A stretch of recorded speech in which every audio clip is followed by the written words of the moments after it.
Hey y'all, welcome back to Rolling Pin Recipes. Today we are going to make a delicious side dish, scalloped potatoes. It's a classic. I grew up having this, my grandmother would make it and it was absolutely delicious. I don't have the recipe, but I'm going to try to work with what I got and see how good it comes out. Start by slicing up some potatoes. I washed mine up and gave them a thin slice with my little mandolin. Be very careful. I almost chopped my fingers off a few times. Couldn't find a guard. No big deal. Make a simple roux. Butter, flour, seasonings. I used garlic, onion, salt, and pepper. Then I added milk. I also had heavy cream, so I added a little bit of that. Then I just added some cheddar cheese, melted that in slowly until I had a nice consistency. This turned out way thinner than I thought it would.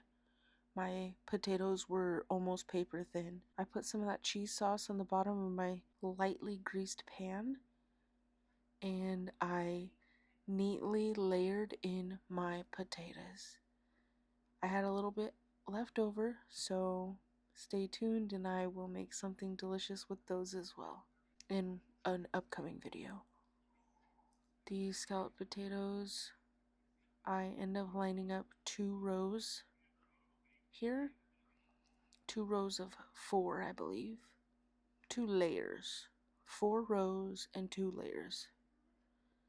They are super paper thin. You can see the pink of your skin through them.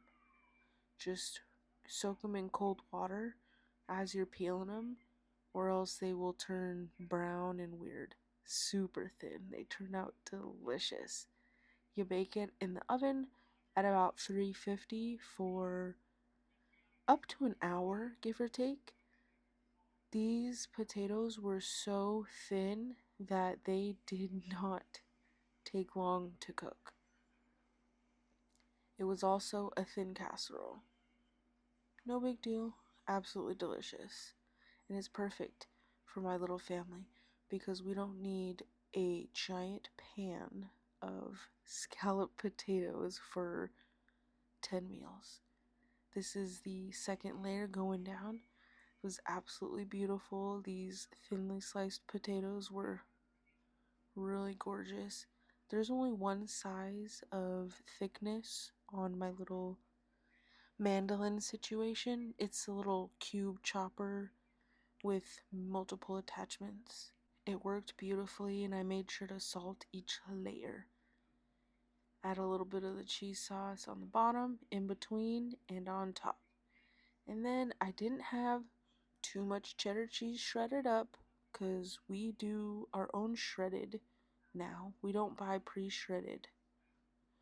I mean, if I found an amazing deal, I'm sure I'd buy it, but it's the cheapest at the moment that I can find.